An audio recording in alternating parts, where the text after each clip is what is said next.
Are we good? Yeah, let me get this shit straight right here, bro. Everybody feeling good? Yep, tired of this rain.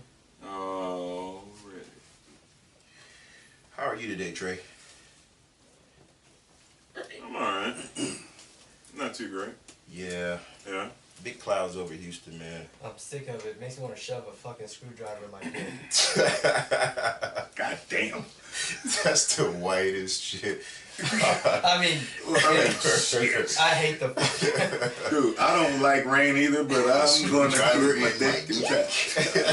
I need. I'm gonna need that at some point, man, in my life, man. Whether it's no screwdrivers. You been good, Pert? Yeah, man, I was good, man. I actually had a pretty decent weekend. Hanging out with the family. Son's football game. They're horrible. They suck. You know, you gotta be there, right? Yeah. That's what they say. I didn't get into anything in particular, but we know who did. Trey, you want to tell us about your weekend? Man, no, I just got reminded why I never ever really leave the house on the weekend when you know, like I don't really go out too much because, you know, I'm straight up full-time dad on the weekend. True. During the week I work, and like on the weekend, like, you know, I have a lot of toys, to say the least. Okay. And so this weekend I go out, you know, go see friends, and, you know, go see the game. I think it was a game. I don't even know. Rockets, Lakers. Wow. That even tells you, like, I don't even know what happened before or after. All I know is I was just, like, chilling, talking to my homegirl, you know, like, after the game. You know, it had gotten late. It was about, it was after midnight, I'll tell you that. Like dad alarm already going off. You need to be, past your bedtime. yeah, you need to be going to bed. You got soccer in the morning. But, like, it was, and so all of a sudden, like, somebody came in and was like, man, gunshots just came on, just rang off, and there was glass that sounded like it was broken. Ricky! And I was like, what the fuck? What? Huh? I couldn't wait to push that button. And they were like, yeah, there was gunshots. Glass sounded like it was broken. We're gonna go investigate. Mm-hmm. And I was like, no the fuck not. And they were like, yeah, we're gonna go investigate. And I don't, needless to say, they were caught blazing, you know what I mean? So it's like they were really about to go and do their civic duty. And I was like, man, I need to get the fuck out of here before I fit the description, if you know what I mean. Right. So, like, I go on out to the car, and, like, you know, like, dude wants to chill and talk with me, and I'm like, man, should I just leave my dude out here, or should I, and burn off, like, you know, or should I, like, you know, give a little talking to, a little goodbye, I'll talk to you later. Right. All of a sudden, somebody pulls up right behind my car that's in the driveway and goes, yo, have you seen anybody running? And I was like, what do you mean ain't seen anybody running? And they were like, somebody just shot up my damn house. Damn, man. And I was like, oh shit, the victims know that I'm in the vicinity. Like, I might be part of the police report. I need to get the fuck out of here. It's time to go. Well, like, you know, man, my wife will be like, why the fuck were you still there, Trey? True. You know what I mean? True. It's like, that's the automatic, like, why the fuck were you still there, man? Right. Yeah. So, shout out to Power Hits 281, Man. who decided to pick us up and give a fledgling podcast Wow. a chance. Nice. What So, they thinking? So, once again, PowerHits281.com. Yes. Nice. We just got the name, so we might as well say it while Yes, it's still sir. on the screen. Keep dropping it, man. Man, PowerHits281.com. So, let's get back to this story, because I have a question for Patrick, even though he wasn't there. Why do white people want to investigate shit? Like, when we hear gunshots, we get down, right? Like, we run. I'm not one of those white people. Thank you. But yeah, I get what you're saying. If I hear gunshots, I'm getting the fuck down and then run my ass away. Facts. Yeah. I don't. Everybody has a little bit of nosy in them, but Yes. when it comes to That's true. No, it wasn't. It wasn't even like in the hood, Houston. It was like in a place that I've lived in. So like it couldn't have been too hardcore. True. I mean, it wasn't like third, fourth, fifth ward. Mm-hmm. No, it was none of those. It wasn't any place that a rapper would come from. I tell you that. Right. So it was The rapper. like I was from Sugarland. I know. like. Travis Scott's from Sugarland. Is he really? That's one of those situations, Wow. man, when, sometimes you're surprised on Yeah. where shit pops off sometimes, and No doubt. Well, we had just had the podcast about dude who got shot up like 8 times, Yellow Breezy, right? Yeah. And it's like, man, I was like, oh shit.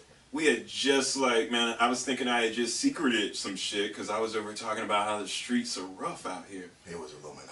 They're following you, Trey. It happens. They know. There's shit that goes on in here in Katy. Man, no, there is. They were talking about like over at the Walmart that people over snatching purses, Wow. and it's It's supposed to. It was getting kind of rough. Well, it's supposed to be it seems like a couple. There's a dude and a girl, and apparently there's some purses being. Oh, that's the Kirkwood Walmart. Man, That's they robbed the old lady. Yeah, they robbed the old lady memorial. They went up. Mine. Yeah, that's Kirkwood and West Tower Walmart. That That's what I'm Walmart saying. stinks though. So they're running the setup. That Walmart is horrible. So they're running the setup over there where they do the old girl comes out and No, they're running out snatching old lady's purse. is she? Yeah. Oh, she's They snatching too. they threw like an 80-year-old woman to the ground and took her purse. That's what I'm saying. Oh man, that's disgusting. Yeah. It was a memorial, and that same car was robbed. A mutual friend of mine like 3 months ago. Wow. Because she posted a video on Facebook. It was a black Charger, broke into her car, snatched her purse, and took off, and her husband chased him. Man. I've seen some shady things happen at my Walmart though, Kirkwood. Oh, I've seen some shady that's shit. not the worst. After you got to walk the house with your AR-15 again. Yeah. I mean, I one dude had been locked up at least 3 or 4 times, and evidently he had just went to jail the day before. He comes back to the Walmart. He just walks up to people's window. He's just staring, and I'm watching this, and just stares at your window, trying to unlock the door, don't say anything to you. So something mentally was wrong with this man. I can see that. And the guy in the car happened to be a licensed gun holder, and kind of made him stop for a little bit and froze him up until the cops got there. And then I seen a video of the same guy on Facebook where the same thing happened again to the same guy, man. Like it's, that area is very, very crazy, but I call it home, I work right there. So speaking of the game though, Trey, did anybody catch the CP3 piece with biscuit? The spit? The spits. I don't know if it was really a spit.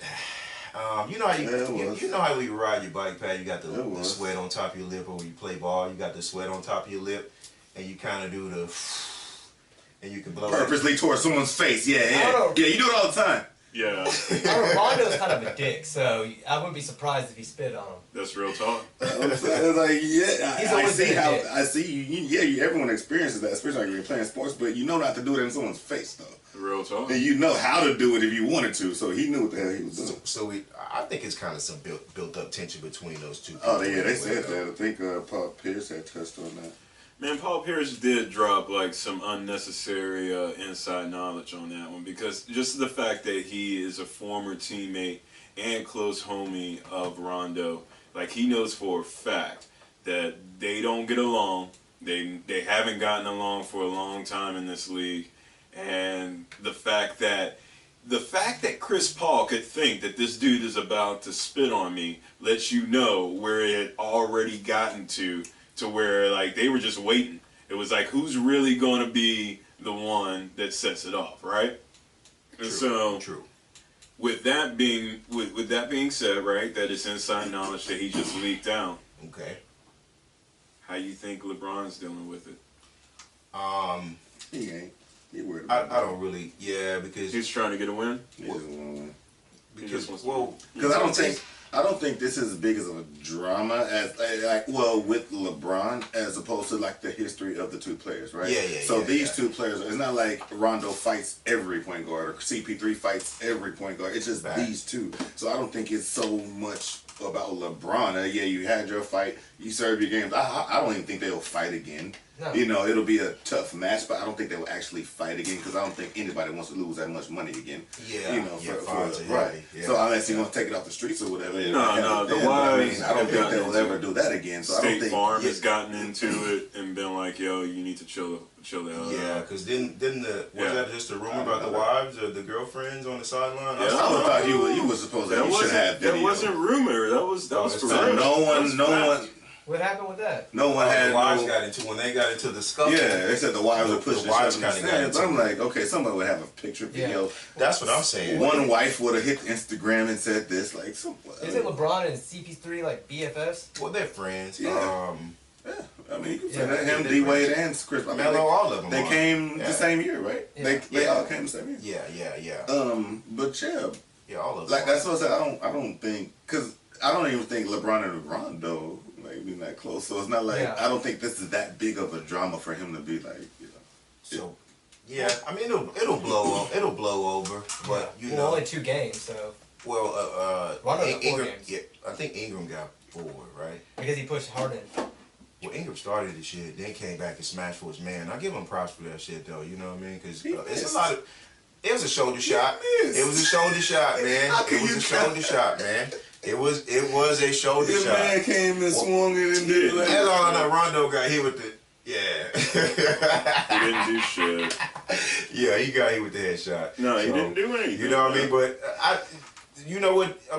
And this is Houston fans. You know, we're in Houston, and you people didn't know, man. And a lot of these guys out here are biased because, you know, Rondo hit him with the headshot first, man. That was a good pushback. And, you know, that slow-mo of CP3 looked way better when they freeze framed it. But the man head, punches look better. The man head was moving back, so he wait. He really didn't eat that fist the way that they put it in that video, though. That's Rondo didn't get on the meme. No, he got punched, but it wasn't as bad as it was on that meme. No, man, he hit him back with the 1-2 on the turtle. It was. No, he put the turtle with the 1-2. I seen the punch, but I'm telling you, bro. Man, you know I don't rep that hard for the H like that. It wasn't that bad. Nobody lost a tooth. Nobody had a black eye. So. No, I guarantee. They have mouthpieces, brother. But usually in the NBA, it's a little bit of hold me back, as Jalen Rose likes to say, right? And like that one was like one where I could see both came to scrap. Like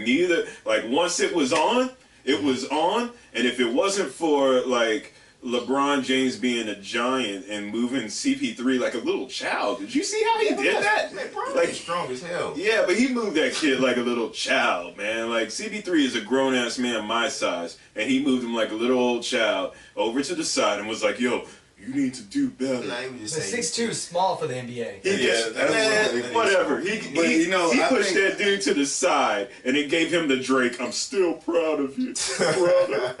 You know he did, dude. He talked to that dude like he was Drake. I'm still proud of you, but you disappointed me. Yeah. No, what I was saying, like, what I was thinking about is like what you said is like everyone kind of knew, right? Like you were saying, like it was anticipated. Look at the first reaction. Oh, there was like they kind of they both squared up. It was like 7 by squares. I'm like look at LeBron and Melo. They watched the first couple of punches first. They wanted to see. They wanted to see that shit. They were like, man, he's been talking a lot of shit. Let me go ahead and break it. Yeah, you know, on vacation, he's like, yeah, you know, if I ever get a chance with Rondo, I'm going to just 1-2 biscuit him up. You know what I mean? Like, I'm going to 2-piece that dude up. And so, like, when they first saw it, they were like, man, I wonder if he's really going to do it. You think he's really going to do it? Oh, yeah, he did it. And then, like, all of a sudden, we're like, pop. It's like, ooh. He ain't going to do it. He ain't going to do it. He ain't going to do it. He definitely. Dog, they squared up. What he said? Oh, you was going to hit him, dude. Oh, you hit. Oh, we hit. You know, shit. That was hilarious, man. While we on sports, man, let's stick to sports for a minute. UFC with the trade, man. What do y'all think, real quick? Man, I gotta read up on that. Well, I'm just saying, what do you think about? What do you think about? You don't really have to read that much about it. I didn't know. Oh no. Okay, well, it's basically what's all right? It's the Trey. Mighty Mouse Ben Johnson, I think his name. Yeah, I know him. Yeah, so like he wants to get out of his UFC contract for reasons because he's beating everybody. Johnson. Demetrius Johnson. Yeah, Thank you. You know, and so they have another fighter who's a champion who wants to get out of one fighting championship, I guess that's the name. Yeah. One FC and UFC. So, like, basically, because they got 2 disgruntled fighters, they're going to trade them. It's what you would do in baseball and basketball and everything else. It's just the first time in UFC to where that's how they dealt with contracts. Now, to be honest, UFC has just finally become legitimized with the Reeboks sponsorship, and so now everybody has uniforms. There's weight classes. There's rankings. I just think it's the next evolution, man. They're trying to make themselves a long-term sport, and the only way to do that is to, like, honestly do the Vince McMahon and make everybody the WWF or WWE. I got a little. All right, speak on. ESPN reported Wednesday that the UFC and ONE Championship are in talks to trade former UFC flyweight champion Demetrius Johnson for recently retired ONE welterweight champion Ben Askren. The trade will reportedly involve the UFC releasing Johnson from his contract and ONE doing the same with Askren so that the fighters are free to change organizations. Per ESPN, the deal has been discussed at length but not finalized yet. Okay. Should everything go as planned, both promotions would be moving 2 of the most dominant champions in their respective histories. Johnson, 27-3-1, reigned as the UFC flyweight champion for the last 6 years, breaking the company record for most consecutive and total successful title defenses with 11. The 32-year-old's unbeaten run came to an end this past August when he lost a rematch to Henry Cejudo at UFC 227 from a split decision. Askren, 34, has widely been regarded as one of the best fighters to never step inside the octagon.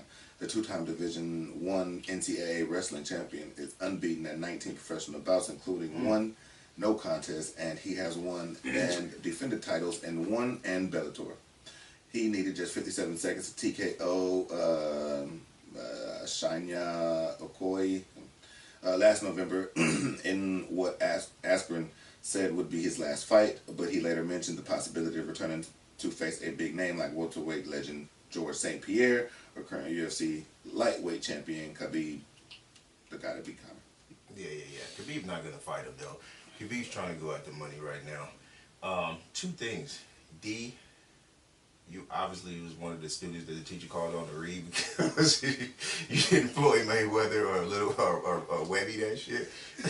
You actually got through your sentence. I love both of y'all too, by the way. But you actually got through that. And the second thing was what I said last week about the UFC not being the only player in the game, man. And sometimes they feel like they are, and that fighters can't go elsewhere. But Mighty Mouse did go on the 11-fight run. I did see the loss. Guy out-wrestled him. Wasn't like a knockout, brutal beating or anything like that. But he did lose. It's part of the sport that I don't like when they get to doing too much wrestling. But part of the sport, right? Yeah, that's what they do. But it brings me back to that point of UFC. People are willing to leave the UFC because there's money on the table with other organizations as well. And just because they're big here in America don't mean they're not big worldwide. It's my point of where I kind of wanted to get to that. So I think it's innovative that fighters are willing to take the leap. I think it's interesting that they're taking the leap because it goes back into what I tell you. Like sometimes I feel like they aren't putting enough money behind fighters in the UFC, man, or putting enough promotion behind these fighters, especially if you take a L. After I think it's like Demetrius hadn't lost in like 5 or 6 years, so many years, bro. Like it was 11 fights is 6 years. Yeah, he hadn't lost in a while, dude. And he was on it, and then he loses the one time, and then they want to trade him for what, the undefeated guy? Oh yeah, because definitely. that's more marketable for them. Well, he said he wants out of his contract though, so I don't think like said they just want to trade him for. He doesn't want to fight for reasons that. Here's the deal, right? Yeah. And Conor loses a fight. I got you. It doesn't matter because Conor, he sells fights, right? Yeah. The only way these other guys are selling fights is by going on those runs like that. Look at Anderson Silva. Like, we used to see Silva fight, once, twice a year when he was the guy? But as soon as you stop being the guy, the UFC dismisses you. Look at all the fighters that retired. He started losing too. Well, after he had the surgery. Yeah. Well, he won a fight, then they took it from him, then he lost one, and then they cheated him on one too, where they cheated. The dude that hit him on top of the head or something like that. No, they robbed him out of a decision where he pretty much he was beating a champion, but I forgot who it was, but he was beating somebody really, really good that they wanted to. This is where fighting gets kind of effed up at, right? Because he was beating somebody really, really good and put a beating on him, and then he loses this controversial. It was almost like one of those boxing decisions where you were kind of like, wait, even the crowd was booing. Okay.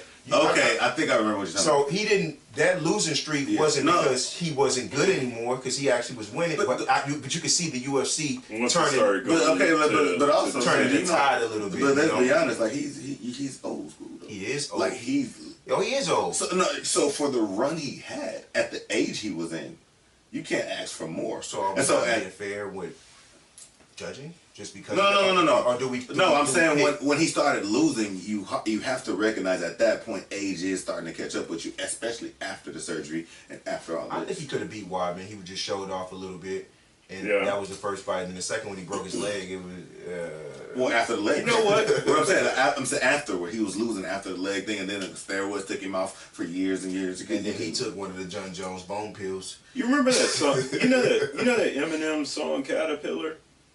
Right? I remember. Is it Royce the 5'9"? It's a Royce track. It's a Royce track? It's actually a Royce track. Eminem's featured.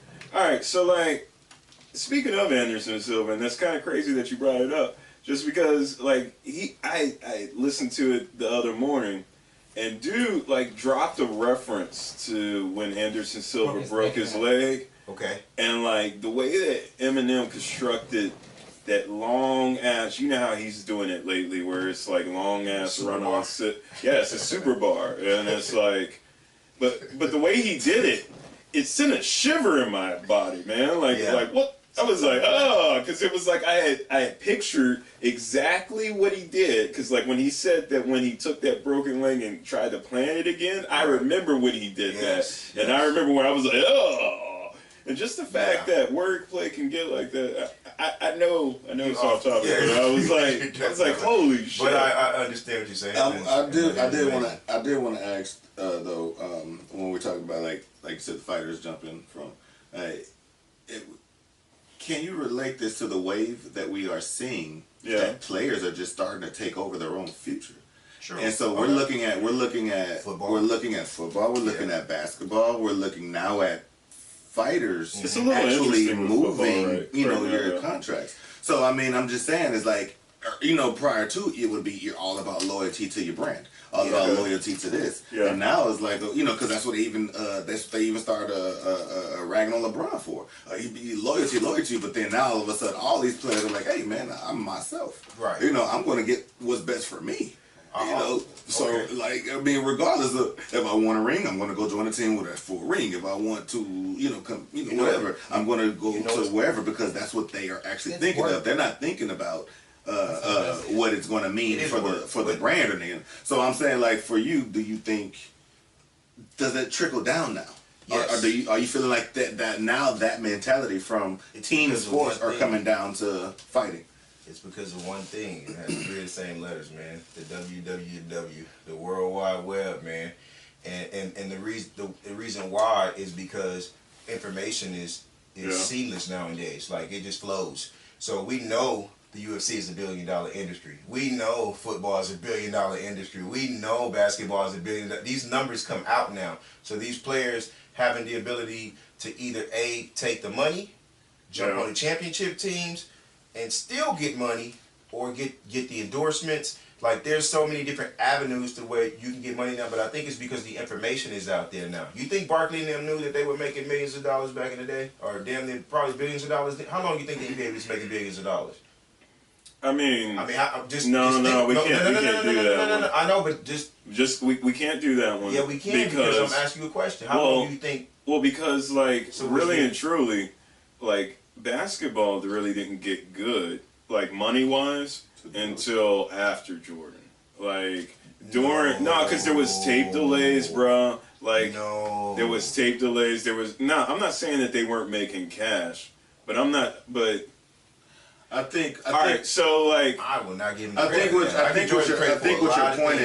your point is how long have players cared? yeah, True. Because you got a long list, a generation of players who this is money. I don't care how much you're making. Absolutely. I'm poor. Yeah. Okay, give me something so I won't be poor. You know, that's what they're taking them out of the roughest, poorest neighborhoods and giving them cash. They're not asking, okay, well, how much does the guy that pays me make? no, They want, yes, initially. Right, Initially. that's what I'm saying. So, and now, all of a sudden, it's like, okay, well, they're making a lot of money, so let's say how we can do it. I think, you know, you even got like the WNBA players arguments. And now you got they need to pay those women. Can they? Are they making enough money to pay those women what they want? I don't know. We don't I've been to more Comets games than Rockets games, and that's They facts. $5 a ticket. You fucking dick. wow. I got it for free from my job.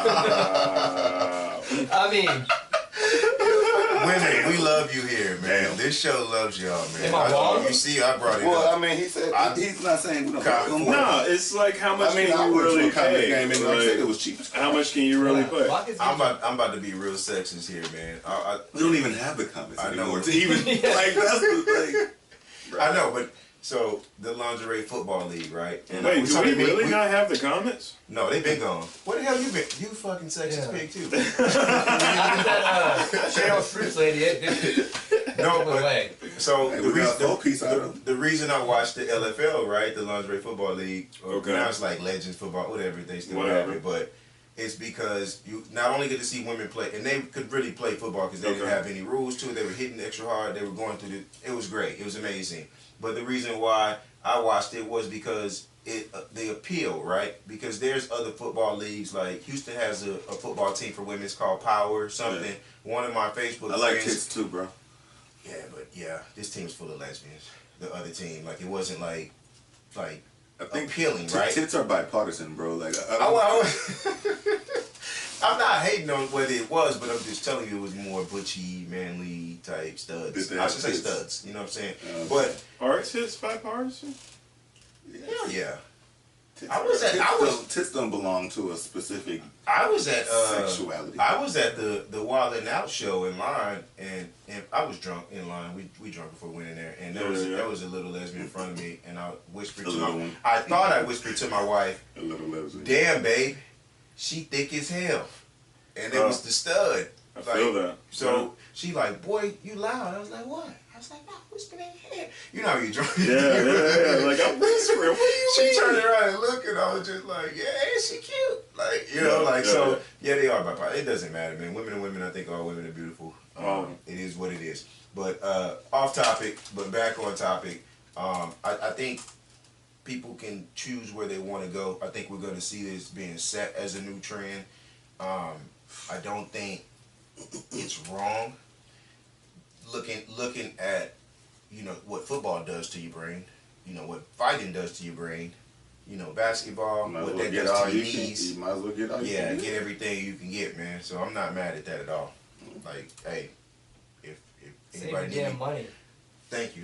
I'm not trying to put someone on blast. I think it like you said, it doesn't last forever, and you got to start thinking about future stuff. Barkley made more money. This is where I wanted to go. Barkley made more money as an announcer than he ever did in the NBA. Think about that. That's Barkley. Charles fucking Barkley. Well, okay. Well, that's what. But he also had more. Tell me they wasn't making money enough to pay. But he also had more money. Like a lot of people made more money outside the NBA than NBA. I understand. NBA's contracts was for the superstars were always the lesser contracts. Like look at LeBron before he even made the NBA, $99 million from Nike. So a lot of their big money came from those endorsements and advertisements. So when you're looking at Barkley, remember Barkley had Old Spice, I think. Well, I'm not a role model. Like whatever he was doing, the deodorant or whatever he was doing. Right. He had what else Barkley had? Like commercials you would see Barkley on. I'm pretty sure he had McDonald's at some point. He had whatever. So I mean, he was making money. He was out making bread. So, but just like now, it's just that now, as a TV personality on the TNT show. Yeah. Plus, they won a lot of awards, and it's actually fun to watch. But he also has more time. Right, like when you're a basketball player, you don't have time to take advantage of all the places that you can make money. No, now, you can, all he got is time to, just go out here and that. make that bread. So some of these cats do.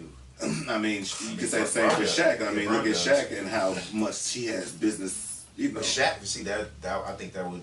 I mean, lie to not be true because Shaq did movies. Shaq was already invested. Shaq was already invested. He was investing in Google. The way he got into Google is a very funny story.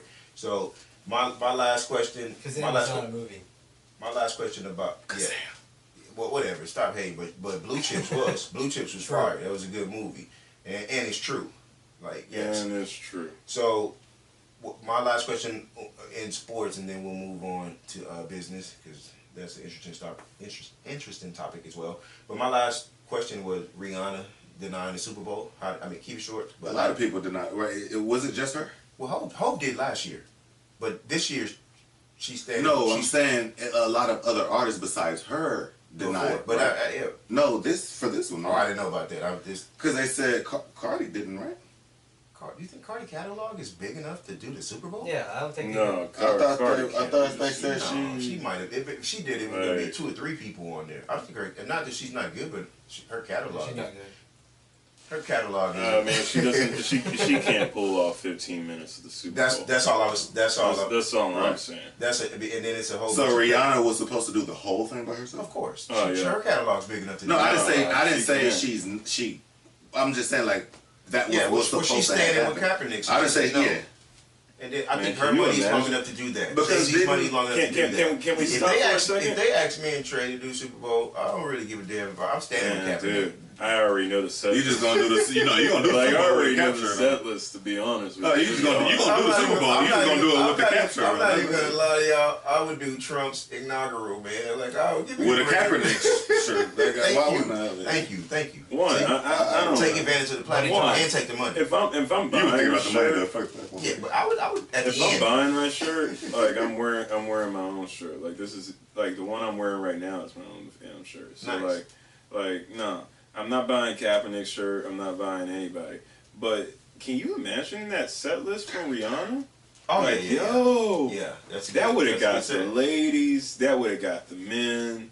That would have got everybody. It would have definitely been one of the most watched. Nah. It wouldn't. It would have won one of. I didn't say the one. It would have been the most. Like for those who just tune in just for that though. So I'm saying for Rihanna to attract that many people to tune in just for the halftime. Well, they know that. That's what I meant. They know that. Do you think that Jay-Z gave her a bonus? No, but I think because she's already rich as hell. Well, but I don't think so either because he would have got paid from that too. But but he's rocking they are the him and at one point in time Kanye. Oh, okay, I see. Like that used to be the Rock, right? You don't think give her something for saying? Wouldn't love that money? Yeah. So. Here's my thing with how much money are you actually talking? Fuck the money. Yeah, how much are we Scrap the money. That nigga's rich. He's like a billionaire. Yeah, he's rich. What I want to talk about is if you give Jay-Z that platform, this is how I know the NFL is full of shit. Because they would have gave Jay-Z that platform last year, knowing that he's been 444 came out. He's on this political tirade. Yeah, it did. But they have these artists booked in advance, though. You can't say because of this. You're not listening.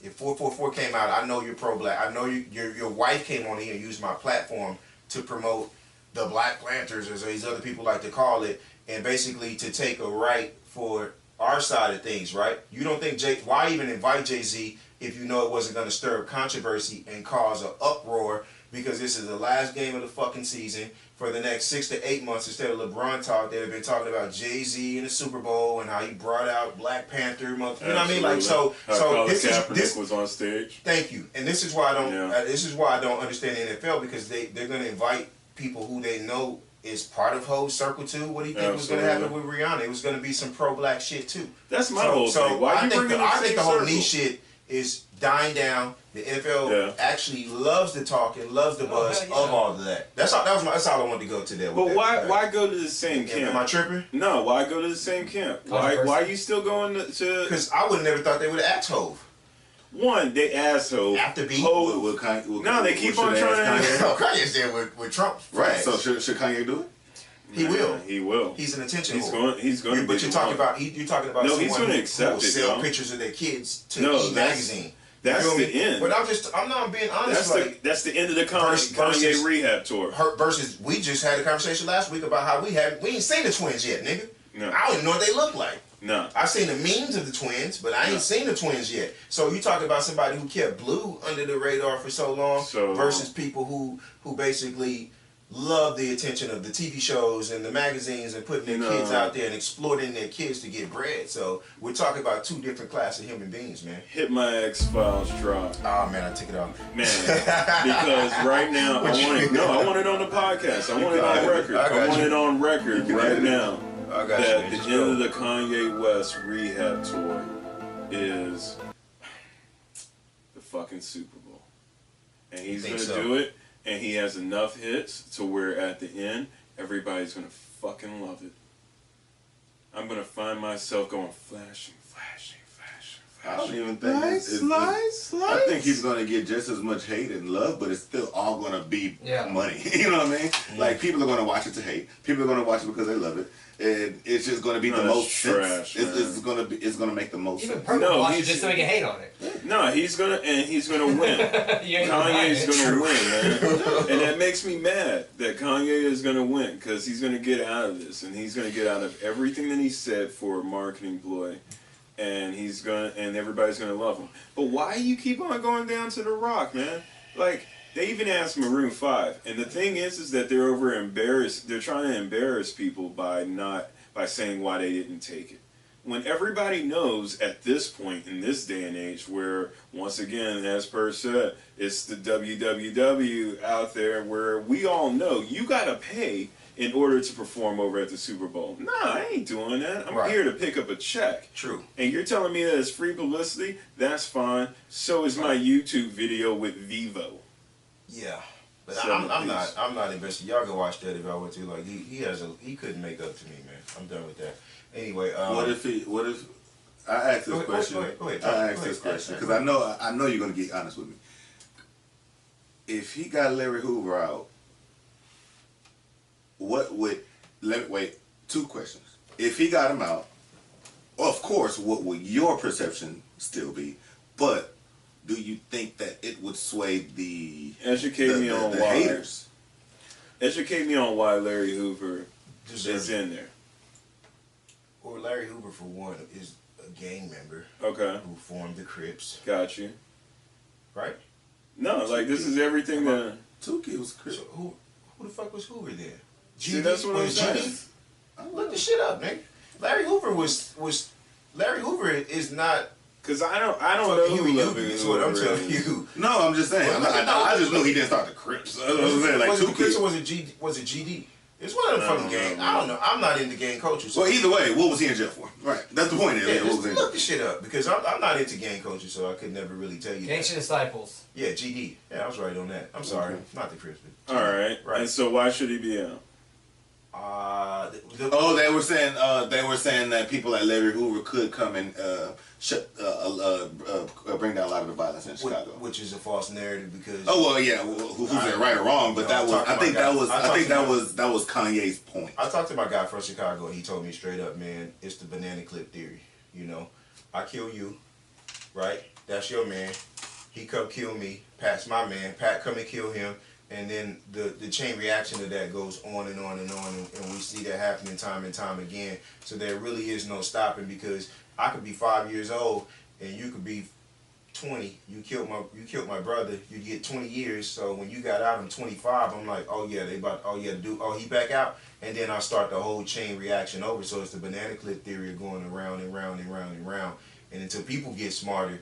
And either mothers get smarter, and not saying you have the opportunity to, but if you have the opportunity to get your son the fuck out of there, get him the fuck out of there. My mother did that in Louisiana. If she didn't, I would be dead because it's the same theory down there. Yeah. I grew up in the same circle, smaller town, same shit that went on over there. And I watched a lot of people that I know when I was little die, and I watched people die as a consequence of those people dying. So it's bigger than just, Hoover getting out, GDs. I will say one thing about the GDs and some of the disciples and Blackstone and some of those guys started off on positive stuff. The Crips started off on positive stuff. The Bloods started off on positive stuff. It took the streets and turf wars and drugs and money that ruined those positive. Yeah, but that's what ruined those positive influences on what those guys had, because they started off with meals, and that's what I'm just not into gang culture, because everybody lost. It's red or blue and gang and all this other shit. But if it meant something like what the Panthers meant, and coming to the hood and feeding families and throwing turkeys out of the back of the truck, then I'll be Blood, Crip, GD, LD. So you're saying whatever the hell. So you're saying it wouldn't even work. No. Even if he got out, you don't think he could stop the violence at the level that it is right now? No. At the level that it is right now. Yeah.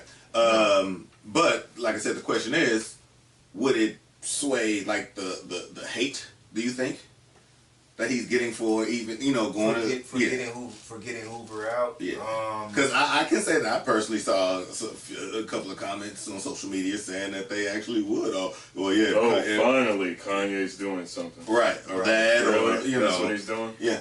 See. Right. So I'm saying like, what you think? But what if you go back to the original thing, what I was saying, it could because I don't know a ton about Hoover, but like I just told you about a lot of the older creations of games had nothing to do with shoot 'em up, bang bang. I got you. So if Hoover went to jail on just for being black and having too much power, like a Black Panther type. Yeah. Free him all day. Yeah. Like I say, I just don't know enough about gang culture and Hoover to say that. But if let's speaking on that path, then I think it could have some sort of impact. But there's a lot of brothers out there marching in Chicago.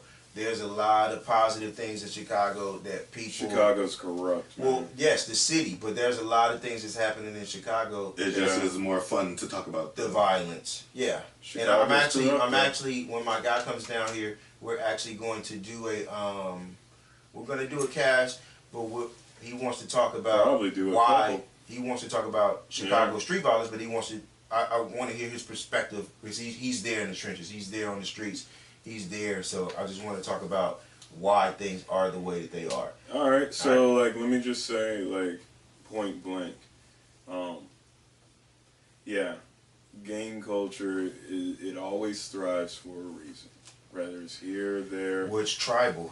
Well, no, man. Black people are tribal. That's why we love it. No, man, it's that is why I hear back into our roots, baby. No, I hear you. But I was talking at your wall. No. I was talking to somebody. I was talking to somebody today how people have to understand that in intense poverty, where there are no options, and the only options are the ones that you socially don't think are acceptable. Yeah. Well, let me just tell you something. Somebody's going to feed their daughter. Somebody's going to get that bag. And it's like, you know what? Right now, when I think about Chicago, and I understand that everybody's dying, I would think of Detroit when I was younger, where everybody was dying there. I think about New Orleans in my adolescence when everybody's dying there. And the thing is that it takes a couple of OGs to realize that what's going on is that we're killing each other, and so we're not making any money. And so that's what happens in each block. There's always a truce, and the real truce is for survival, because otherwise they're gonna fall down. And because Chicago's so corrupt, it is. There's hospitals you get shot you can't go to. You can't go to. They take you somewhere else. They take you somewhere else. We're done dealing with y'all. Yeah. Fix it. Yeah. Stop it. So it's fucked up like that. Yeah. How do you deal with that? Like how are you supposed to fix that when everybody who's perpetuating it, they're not even profiting from it. They just don't see a reason why it should stop. And I just can't even explain that. Well, I think I don't think people. I think we all, a lot of people say, we want it to stop and, we want to, make the hood better. But I don't think a lot of people realize how much money is made in the hood. And if you did make the hood better, how a lot of people would be no longer getting money. I mean, there's a lot of money in drugs, and a lot of people are making a lot of money selling drugs, so they don't want to see a whole bunch of hood get cleaned up, and they can't make their money anymore. Dealers don't want weed legalized. Right. So I mean, and let me just and again, it's not like I'm condoning it or I'm in favor of it, but it's just the reality of the situation. You know, it's a lot of people making. I mean, even when you want to argue that the government, put crack in the hood or whatever. Facts. They just needed somewhere to wash that money. They had a whole bunch of that, and so they knew that if they put it in the hood, it would put Snowfall is showing us what the hell really happened, man. And next season's going to be awesome. They let the whole city of Miami be built up on cocaine just so they could come through and swoop it up, and then they own everything and never have to spend a dime building that beautiful ass city, man. Like they did that with the banks, they did that with everything. I think that's a part of business, and which will take us to our next topic. Right. Yes, business is always business and being corrupt, man. You know, and it's. Before we go ahead, Trey. Before we even get over, I was about to. Because let me just tell you, deep in my bag. No. Because we're about to talk about business, and I think that we should, and I think that as people who have learned a few things, we should impart those lessons. But the first lesson I want to tell everybody out there, right, is like, you know what? Those background checks and everything that they pull on you, like, you're setting yourself up to be part of the system. That you're giving them a reason so that they have a reason to exclude you from the process. True. And it's like, you know what? I tell a lot of homies who have gone through the system that if you're gonna go through the system and you can put back that money for bail and you can put back that money for all these other things, for the tattoos and for the guns and everything like that, you should put back some money so that you can expunge your shit like the rest of these rich dudes who get through the system and they never ever know. And it's because they play the system, man. And you want to know something? Just because you can't afford a lawyer and your mom can't figure out a way for you to have good representation, like there's enough motherfuckers who have gone through probation, through the system, deferred it, and everything else around y'all that y'all need to start helping each other out. Because let me just tell you, man, nobody cares about a felon. They want you all dead or they want you to be slave labor. And if you don't hear that yet, then you not listening, man. And I'm sorry, bro. It's the same thing like the damn face tattoos, but that's a whole nother day. As somebody who's covered in like I'm covered in tattoos, but come on, bro. You letting people know your business, man. A true G doesn't let anybody know shit. That's the new day, though, man. I mean, you got in the age of social media, in the age of I'm seen, I want to be seen. I have even in the '90s too, with the teardrops and shit, just not to a. What's Jay-Z's claim to fame? That he sold all them drugs, but when he was overseas spitting them rhymes with Jazzo, Emery took the fall and didn't say shit. That's the legend of Jay-Z. That he sold all them drugs and got away. That his record is scot-free. Right? Everybody else fell around him. He doesn't deny that, right? But him, personally, clean, right? Biggie can't say that. 50 can't say that. None of Rick Ross, I don't know where his record came from. That's a whole other story. But Wayne can't even say that. Why was Wayne in the middle of all that business? He didn't need to be. He's a child protege. You know what I mean? Yeah. But Jay-Z has the cleanest record. Why? Because he told you, what's the greatest thing in the world? Credit. Yeah. Why? He can pull off that credit. There's a reason why he's married to Beyonce. Whether they got something set up or whatever, put them both together. They're a Billy, son. They were $1 billion in the elevator getting ghetto. 7-piece.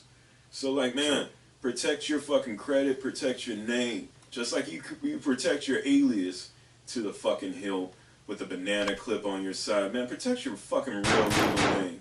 I'm sorry for getting so off the base on that one, but that's the first step in business, man. You can't do anything if you can't do it, right? Just like you can put all that money away in that Jordan shoebox and finance your fucking dreams, You should be able to be the face of your dreams too, just like Master P when he was saying, This is a always press record production. This is a always press record production. And fucking say, like Mr. P was out there. He told you he was the ice cream man. But that dude had gold ceilings. Why?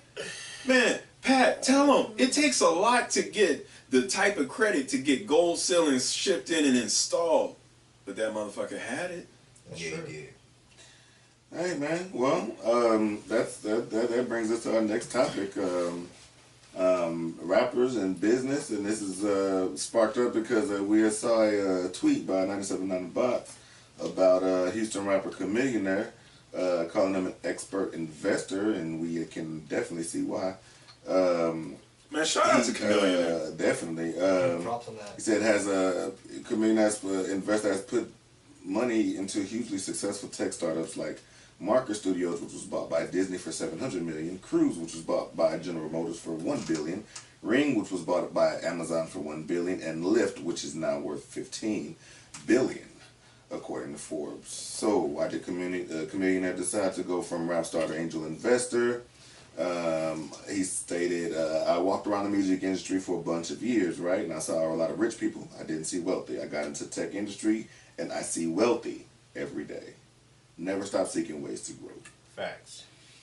So, Trey was just speaking about, how, there is a lot of cash out and people just don't invest their money in the right plant, in the right spot. Well, it's a gamble. Also, a lot of people don't have the balls to do it. Yeah, that's definitely true. And that's the thing about me. It's like, I can invest, but it's like stocks. It's a gamble. Yeah. You don't know if you're going to put... Well, never throw all your eggs in one basket. Yeah. That's what they say. Yeah. But you should also research before you throw any eggs exactly. in the basket. Well, like Bitcoin. No one knew 10 years ago that Bitcoin is going to make people multi-millionaires. Actually, and see, that's the thing about investing that I found being around people who have way more money than I do. Real talk.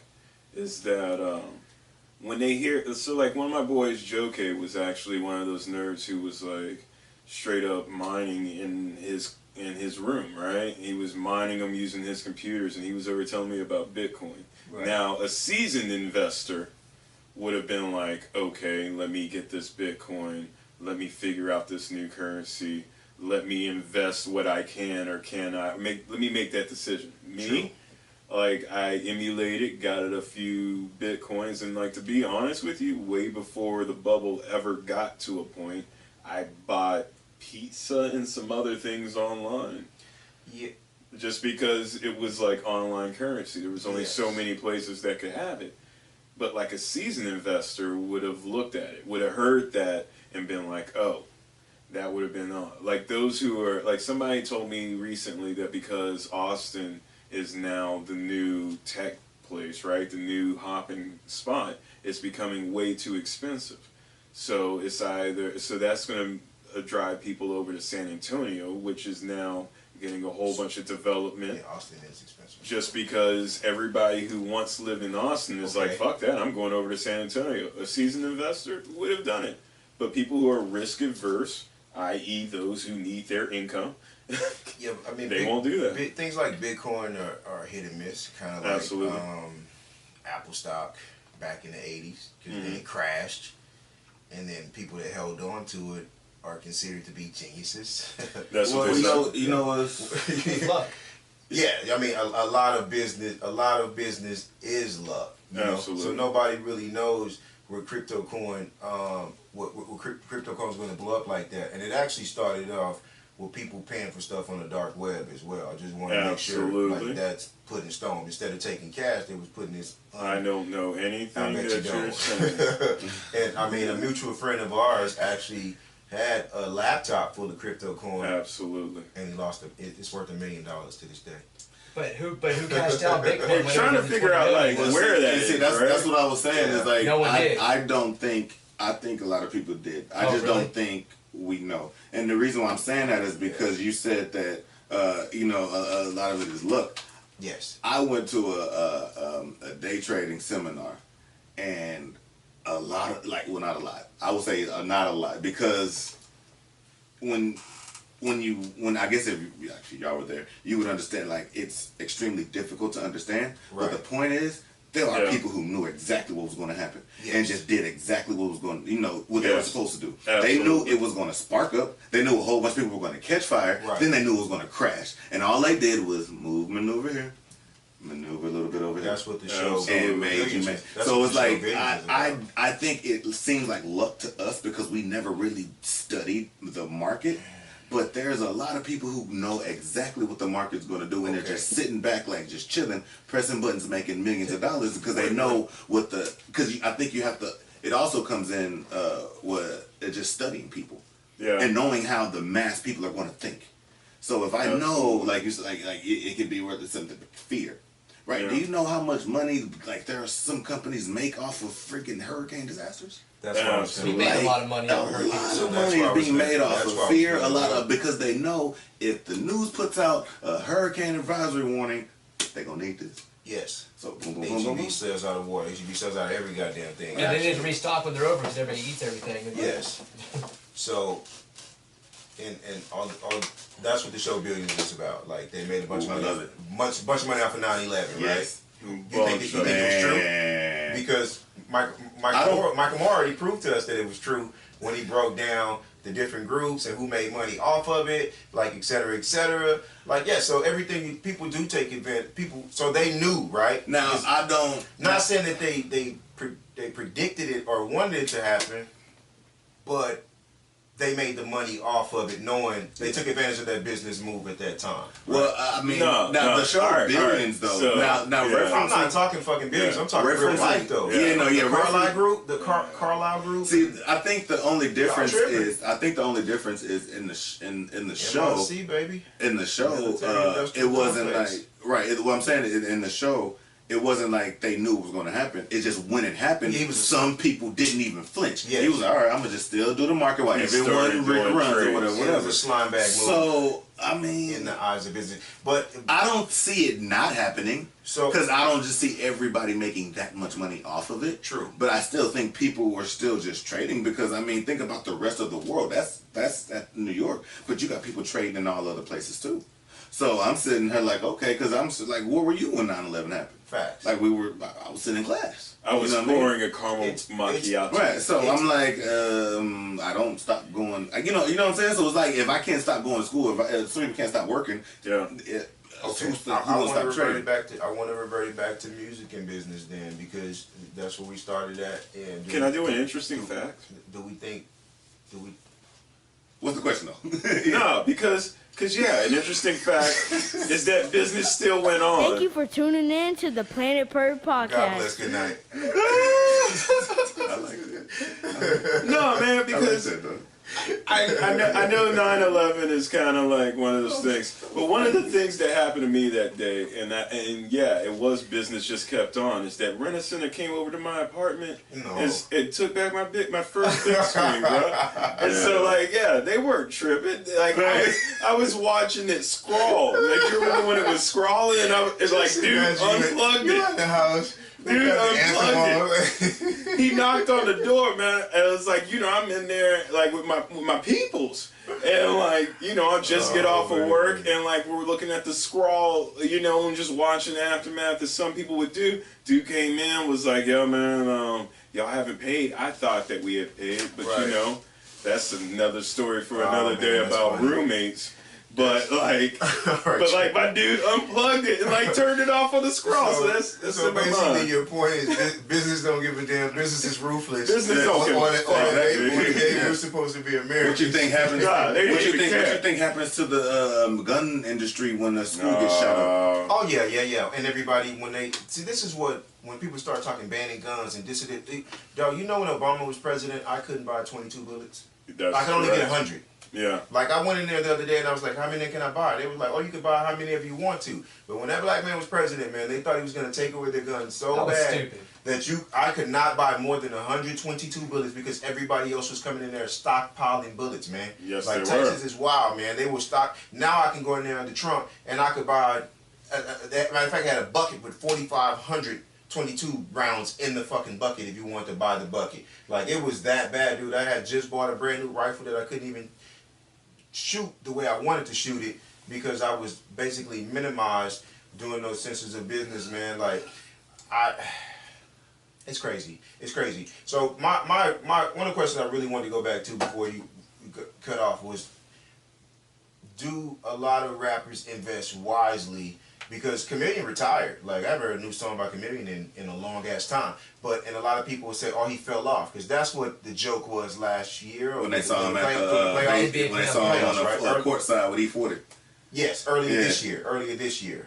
Yeah, the finals or something like that, right? Versus Houston. And everybody's like, oh, look at him, he fell off. They start making memes on when you don't rap. Like, I didn't know he's still riding all dirty. the money that he was making behind the scenes. Because, like you said, when you're in the room with Google, you know, the CEOs of Google and Apple. Like he said, I see wealth every day. Oh, wealth. We don't know the wealth. Yes. We know the rich. Oh, yeah. We don't know the wealth. Yeah, Silicon Valley. So when you start naming these CEOs, there's not a lot of people that even know. That money moves different, man. So if he said, oh, I was having lunch with such and such, such and such. I don't know what it is, well, the hood, right? Or the rap audience. They wouldn't understand a lot of it. It's like this. If you just moved to Houston today, and you're in Valero, and Matches Mac walked in, would you know he was a multi-millionaire? No.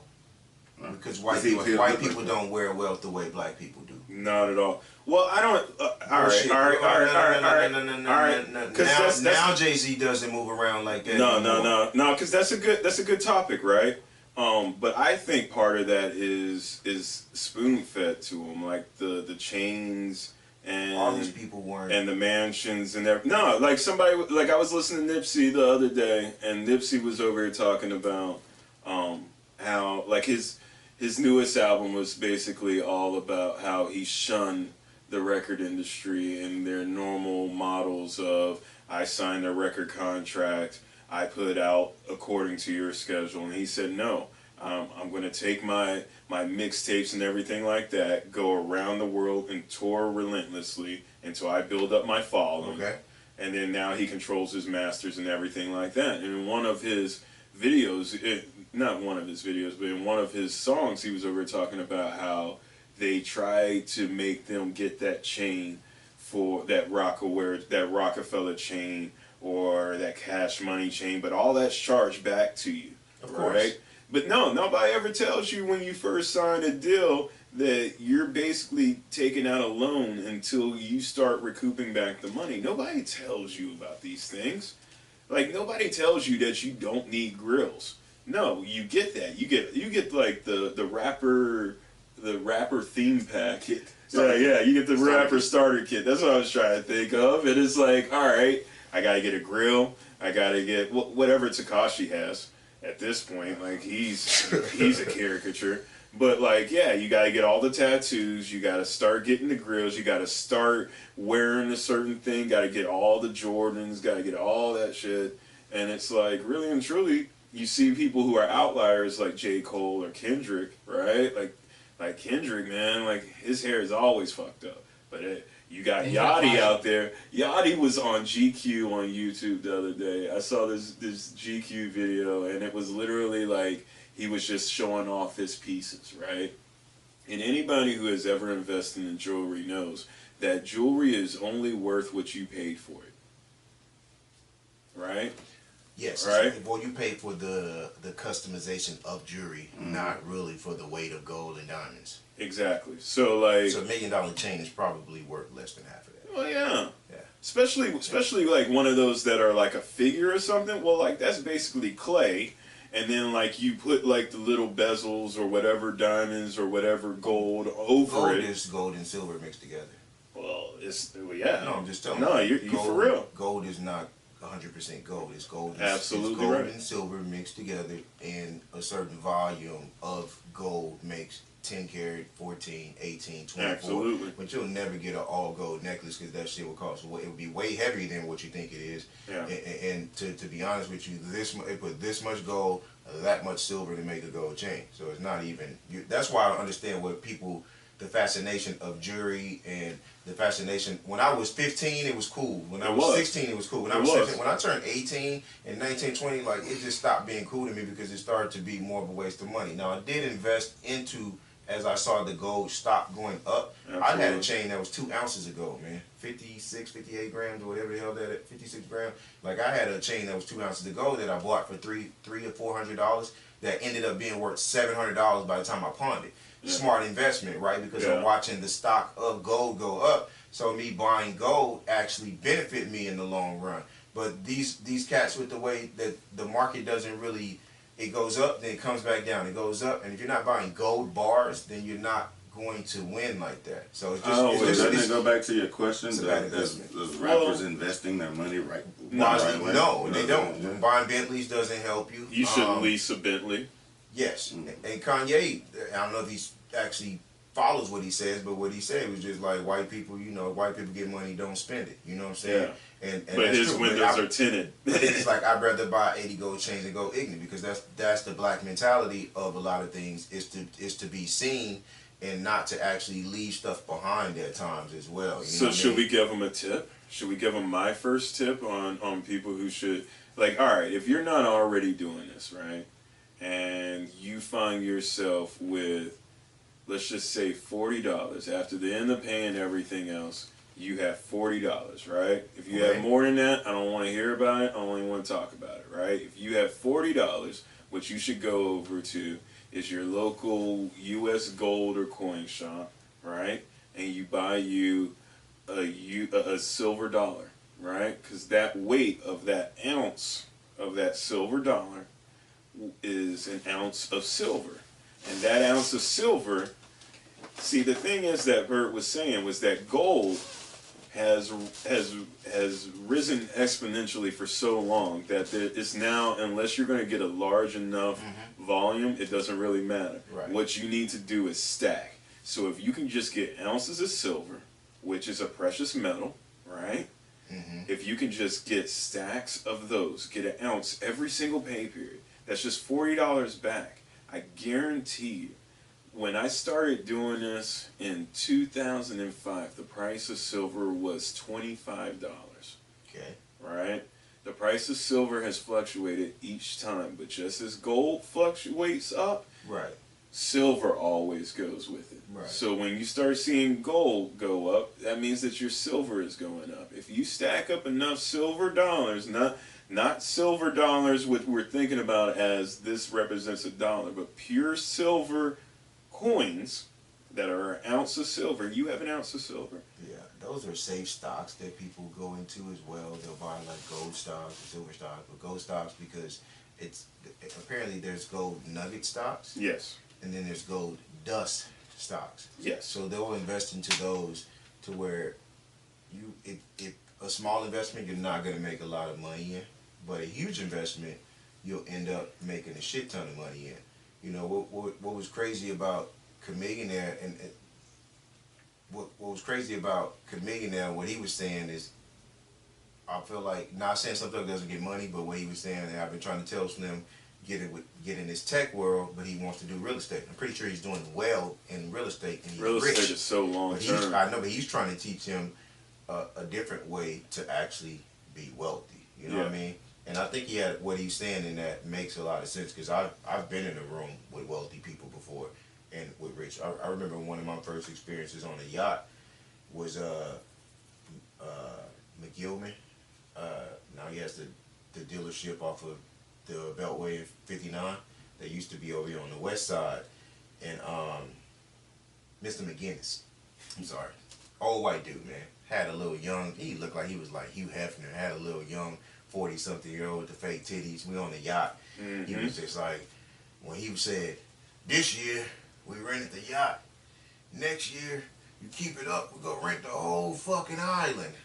And the whole boat just uproared and cheered, and I was like, damn, that was like 1999. Like, that was a hard ass flex for 2099, because I was like, damn, like, I bet he can rent the fucking island. Like, in my mind, like, that's where my mind went, and knowing the difference between just saying, oh, I can go out and buy this and buy that. Like, nigga, I'm on a yacht. You know what I'm saying? I ain't supposed to be here. You feel me? Like, real shit. But I'm watching the way that the money moved, and when we start getting into the IT world, watching when these CEOs is coming in and watching when this big money starts coming in and stuff like that, man. So I don't know, man. Just for me, it was. And them boys, they always pointed out that they had real money. Like this one time, I was on a road trip with my boys over in college, and like this guy had rented a car, right? And so we went on over on a beer run, you know, and you know they did something that was very weird to me. He just threw the guy the keys to the rental, and I was like. Right? And so we go out. So what do you do when you have a rental that's not under your name? You start doing donuts and shit in it. Wow. And my friend, like, you know, like my friend, he did it. He was over just like fucking running up this shit. He wasn't even trying to take care of the car. And like I'm sitting over there and it's like, I'm like, what the fuck is going on? Because, you know, I'm broke, man. I'm broker than broke over at a rich school like that. I never afford it. Right? And it's like... I get on over there, and, like, he was like, you want to know the difference between me and you, Trey? And I was like, what? Huh? Okay. Like, what? And he was like, the difference between me and you is that if I wreck this car, I'm just a phone call away from fixing it all. And I was just like, what the fuck? And this is like a friend of mine that you even know. I thought he was going to say 30 or 40 grand, cocksucker, beat it. Oh, man. Like, I was like, what the fuck?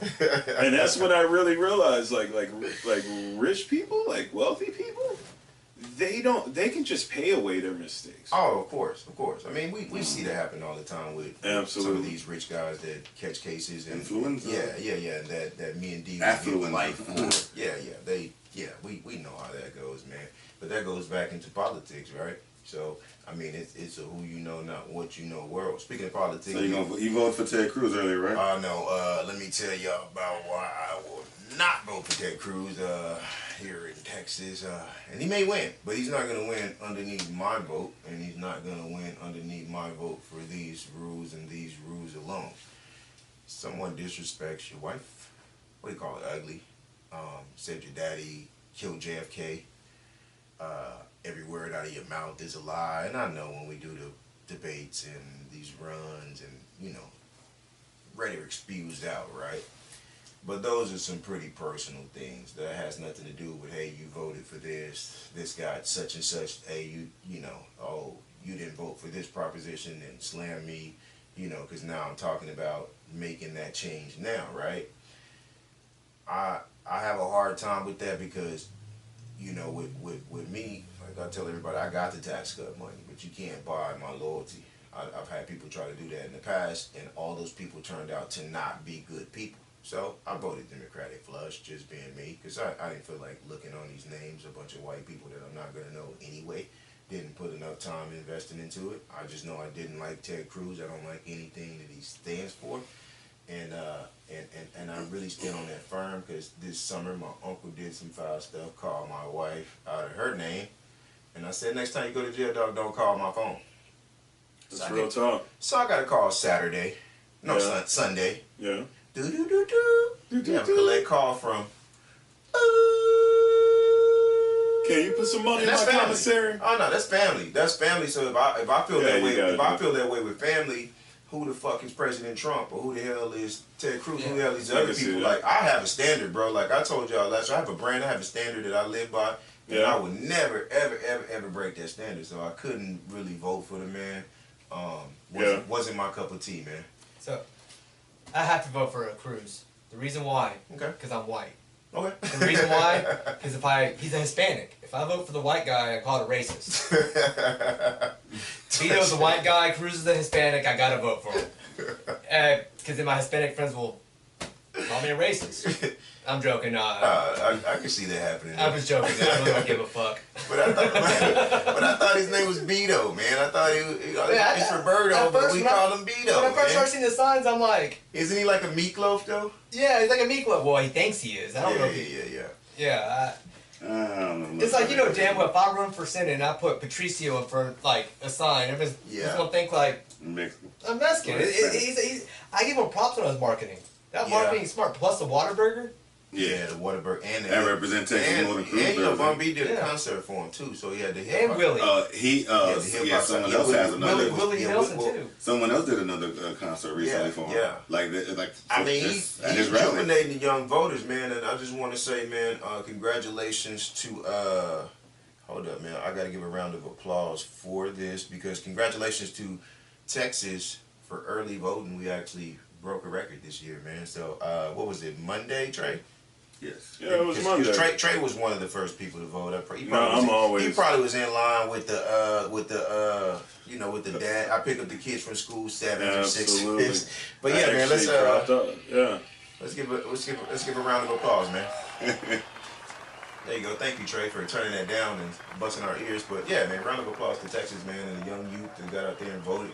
I feel like this race, time for the Democrats. This race, yeah, it has to be something we need. We need it. We need it really bad. But I think this can turn out to be. You don't ever have a turnout for the current party. So anytime there's a huge turnout, it's for presidential and this is like the hugest. No, I mean like I've never seen.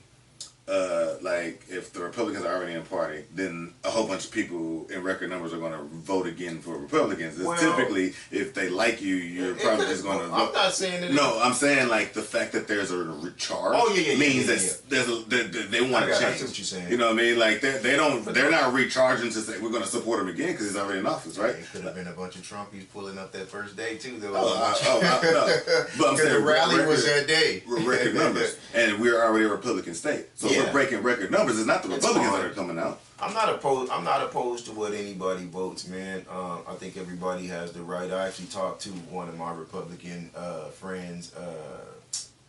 You remember Bobby, man, from the West Side, man. I talked to him. I talked to him last Sunday while I was watching the Saints game, man, and he was telling me, the reason I voted for Trump. And he gave me his reasons, and then he started talking about opportunities of black business, and he actually was like, man, if you can plug me in on the conversation, I would love to jump on the business podcast and talk about the aspect of that, because he was like, it's information that I didn't know, that as a black woman who's a business owner and as a black business owner, there's a lot of perks and things and government contracts and a lot of things that we don't even know about that we could be getting out here. So he was kind of running it to me, and I was kind of like, man. And he gave me his reasoning as to vote for Trump, because it's not about the racist rhetoric. Obviously, he's my friend. He's calling me on the fucking phone, and obviously he's not a racist, right? Or at least I don't know. He's not being Kanye. But I feel like a lot of people cross the line of just vote, or not cross the line, but pick a line of which side they're going to vote on based upon if it's a personal interest for them or not. Like I said, for the tax cut, for me and Trey probably saw more than I saw. And I saw a nice amount, but I'm sure he saw a nice amount. And he could just be like, you know what, I'm voting red. Just because I want to keep this money coming to my family. And it's his own self-interest. I don't care what people vote. I want more black people to vote, because people died for us to vote. People died for us to have equal rights.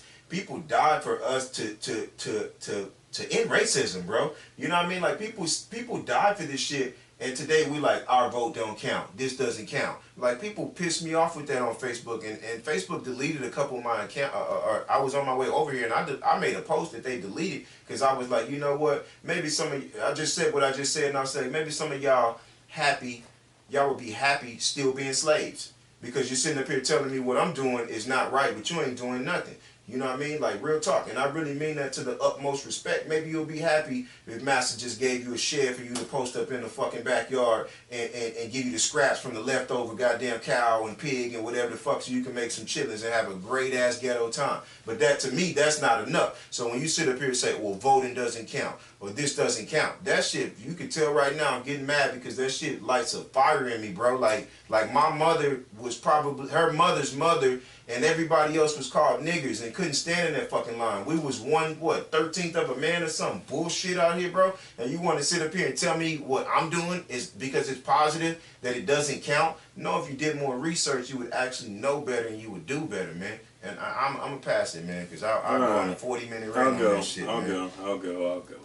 That shit fucking piss me off. So, It does, man. I don't have a problem with anybody. All right, so like anybody can vote whatever they want because you know we've earned that right, and that's the system that we defend, and that's a lot of systems that like a lot of people I know. They you know they gave their lives for. I mean, like real talk, man. A lot of people in the service industry on both sides. So like always salute the soldiers. As far as I'm concerned. The reason why I don't follow Trump, just for the record, is because I listen to speeches and because I want to hear exactly what you say because I only judge you for you. And when he said the blacks, that was terminology that I knew exactly what he said. And so he's not worried about me. I'm not worried about him. Make money, dog. Everybody make money. But here's the thing, because I have a lot of friends who are Trump fans and like, you know, like, good on them, dude. Right. I believe like this, dude. I said some really harsh things about George H. Yeah. George W. W. I did. H. Not so much. I've said some things that I love about Clinton and some things I don't love about Clinton. I said some things about somebody who will say remain nameless because I believe that she can take me out at any given time. I've talked about all of them. Why? Because you stand up on that stage, you deserve whatever anybody wants to say. True. Right? Because you chose to be up there, right? Yeah. When it comes to Cruz, the reason why I didn't vote for him is because I've been in Texas long enough, man. You talk about my people, dog. Yeah. The next time I gotta do is slap you. I don't care what. No, everybody says that it was all about business, and I feel you about it's all about business. Where he went up there and shook that hand. But every single person, you want to know something? The first time I ever came in contact with that dude, Ted Cruz, it's when it was over at a church. It was over at a church. He belongs to a church that one of my homies goes to, and like is very involved. And he said, "Come listen to this dude. He knows me. I'm open minded about anything. I listen to anybody, right?" And so I went over and I looked at him. And yeah, he put on a good show. But like, I look at what you do when nobody's looking at you, right? That's what. And so like, I see you amongst your people where you're comfortable. You know what I mean? Like where these are your people. These are the ones who are gonna love you forever, man. Y'all worship the same guy, put in the same collection plate. You know what I mean? I feel you. So ain't no problem with that. But off camera, I saw that man, and I saw that he's not anybody who would lead me. So anybody tune into KPFT, like I listen to that a lot. It's just basically public radio, no sponsors. You put money into 90.1. Yeah, you put money into the pot. You can be a donor and things like that. If you got money, donate to them because it's a good stations. But they have a lot of shows on there, man. And those people went up there to try to go to Cruz's office for like months, and they called the cops on him. He wouldn't meet with the people, so he's not for the people for me. This was after they made those controversial picks in the beginning of Trump's presidency. When he's supposed to be for us. We're supposed to be able to sit down, and we should be able to sit down and schedule a meeting with this man and have talks with this man about stuff that we bring or topics that we may feel is important to us. Whether he does it or not, that's fine. But he doesn't work for us, man. He works for Washington. He works for the big money. He's been in it for so long, man. And that's the reason why. I want to actually. Did you go there, D? No. Are you voting? Yeah. Okay, because I was going to say I'm about to go off on YouTube. You can go I'm about to Rosa Parks your ass. Like, Rosa down. Nigga, he went down. Nigga, what? I ain't voting. So we'll get our politics because we're close to our 1:30 mark, and but I do want to get to our last topic because there's something that D talks about. But I actually, Pat, why do you vote independent, man? I want to know why. It's not that I don't vote independent because I voted Democrat. I voted Republican. Like I told you before you got here, I voted for McCain the first, and then I voted Obama versus Perry. So okay. It's whatever I feel is right at that time. People like McCain. I like McCain. I like him. R.I.P. McCain though. McCain, yeah, he was he was a maverick. I mean, he was the guy who wasn't scared to. I mean, I didn't vote for him. He never endorsed Trump, did he? No, he went against him the whole time, right? Yeah. So I mean, I can see why he has. Why couldn't Ted Cruz be that strong, dude?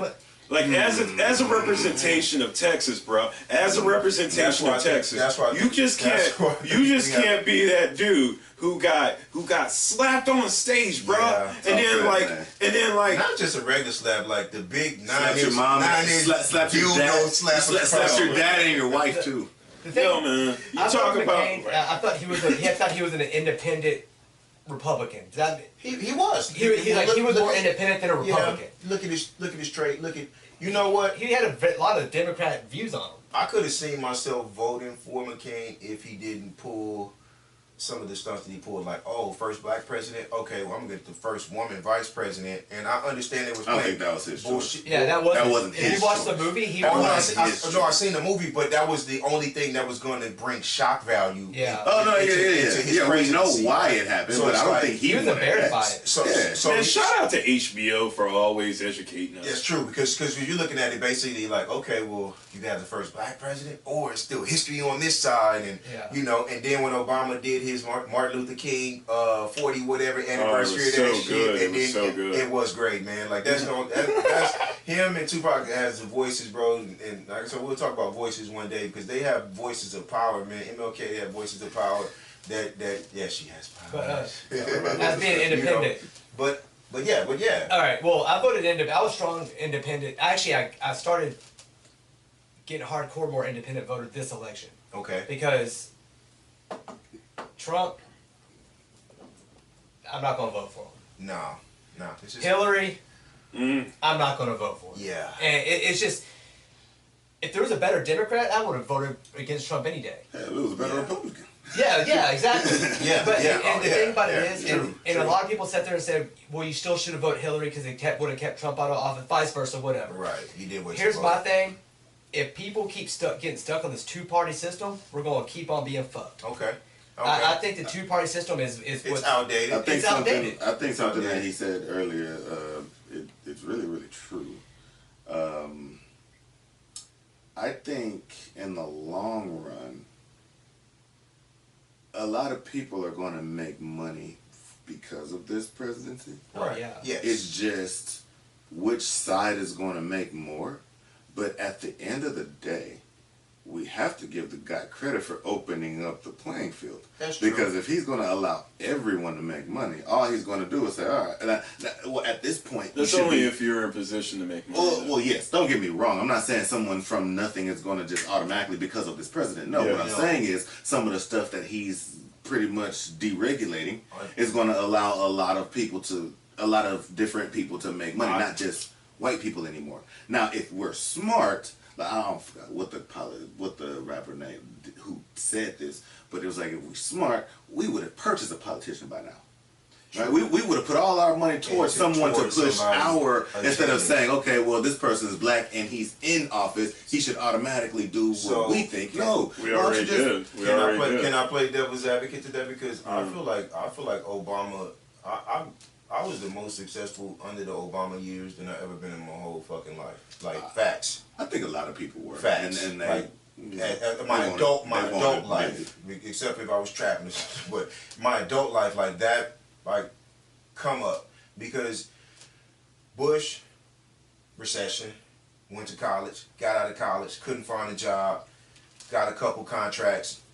Once those budgets start to skim off and fall off the plate, and then going into Obama being president and unemployment's at an all-time low and all the other great stuff you guys did. I love you for that. Had me eating soups. Like when we got to that point and the money wasn't flowing back, so now I have all this debt, can't find a job. I filled up over 1,000 applications for like a year and some months. Over 1,000. And I would do 10 a day because I read an article told me to do 10 a day, not to go over that, because to take some time and go breathe, take a walk, because I was getting so stressed out. But I was in the middle of this recession to where it was nothing popping for me, man. I ended up taking like a $9 job, bro. Like, no, that's real. It was legal at the time, so yes. Fuck it. So I ended up taking a job that I felt like was beneath me, and I knew I was way smarter than to be in that position to be working that type of job, man. But I guess my point being proven is when the economy starts to turn and then I got a $15 job, then I got a $25 job, and so far, and so that was all under my guy. That's why I give him big props, because, and I watch a lot of people. I watch you come up. Yeah. And I watch a lot of other people come up. No, a lot of people under that same system. So it was people were balling in the recession. One of the great things. Here's the deal about it, right? Because I see what you were saying, right? That yeah, it was during the Obama years, right? But like, as we see like a lot of old heads in IT and whatnot, like we see, man, there are people who are able to weather those types of dips. But here's the difference that sets up. What skills did we have at that time? I think it is what skills, right? Yeah. But at the same time, I survived the layoffs. No, oil and gas recently. Yeah, but we have the ones who have survived those dips. They have the work ethic that others don't. Like the fact that you put in 10 applications and kept on putting 10 applications in to a point where you could say that is the grind that I'm not going to say millennials, because I don't think that it's a grind that you either have or you don't have and have to learn. Someone stopped at 9, right? Someone stopped at 9 applications. Yeah. Someone put in 8. Yeah. True. Yeah. So someone put in 2 and just said, and it's the grind. It's either the grind that you have or you don't. Like my mom, she, out of all the lessons she taught me, she taught me how to hustle. And so like, no matter what you put me in front of, I'm going to hustle. And I'm going to try to get that promotion, because that promotion means more money, whether it was Chuck E. Cheese or Blockbuster Video. And Trey, you touched that on, and that's what I always argue to a lot of people who say, oh man, college, it was stupid, it was for nothing. And it was like, well, to me, not really. Simply not because of the actual stuff that I went to class for, but the experience. Yeah, right? Absolutely. Because it's a lot of people who don't finish college, but are rich. Yeah, true. It's a lot of people that finish college and broke. And are broke. Yeah. So at the end of the day, college was never the tool. It was the person, the hustler, the biggest hustler. But I think because there were some people who showed up to college and made money. But I you know what I'm saying? So I think that's part of it. I think there's a lot of people that go there and say, okay, well, because I'm listening to what you're telling me to do, that's what's going to make me successful. But I think that's the difference between finding my own path to success through your education or through. I think that's the difference between cultures, because like my mom told me that the way to get money was to go get good grades, to go to a college, and to come out, right? Like between my wife and I, we have enough for a house note of just student loans that we've accumulated, trying to follow that mantra. And I tell everybody every single day, the way that I made any of my cash was from a test that took me $150. Right. It was $150. Try to pass that on to people. But it was $150 that changed my life. It wasn't the $80,000 that I paid to TCU or U of H or any other schools in between. $150 wasn't $150 because you actually spent a lot of man hours learning how to do this. And I borrowed it from my mom. That's how broke I was. I'm not talking money. I borrowed it from my mom. I'm talking the information. So I just had this talk with my wife about. She wants to go back to school and things like that. But what I'm saying is, what I was like, she was like, oh, but you had so much help, and I had this, and I told her, sweetie, I actually went to day school, then I worked after that. Then when I came home, I had to watch before I even get to that, I came home and I had to finish the school after work because I had all these papers and 10-page papers, and I'm like, what? 1,500 words? Like, where am I gonna get all these words from? Like, whatever it was, right? A man that can rap for 45 minutes. I know, but trust me, I had no problem with my. When you gotta write it is way different, bro. Like it's because the thought of how we said how we're gonna do an hour podcast. We ended up doing 2-hour podcasts. Hour and a half, easy, right? So she didn't understand that.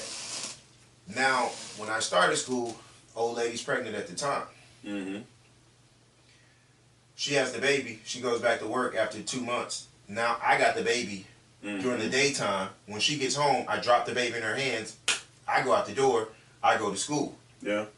Weekends, I'm working. So my schedule was packed for those years. So people, we talked about that before. People see the success and they don't see the grind. Same thing. Nigga, to teach myself servers, you know what I did? I stayed home. I didn't stay home, but every day that I got home from work and sometimes in free time doing work, I took VMware, I built servers, I built a domain controller, I figured out how to create a domain, add computers to the domain, and I was like, oh, that's it? Like, but it took me 2 weeks of not sleeping, my brain hurting from watching YouTube videos and going over my textbooks, just teaching myself how to do this. Didn't want to ask nobody. I could have called Trey and asked Trey, but I didn't want to ask Trey. I could have called Aaron and asked Aaron. I could have called Scott. I could have called all these people, but I was like, no, I want to figure it out. And I may ask one question and be like, what you doing? Like, oh, nothing. And teaching myself this. So it's about the grind and the work ethic that you put in.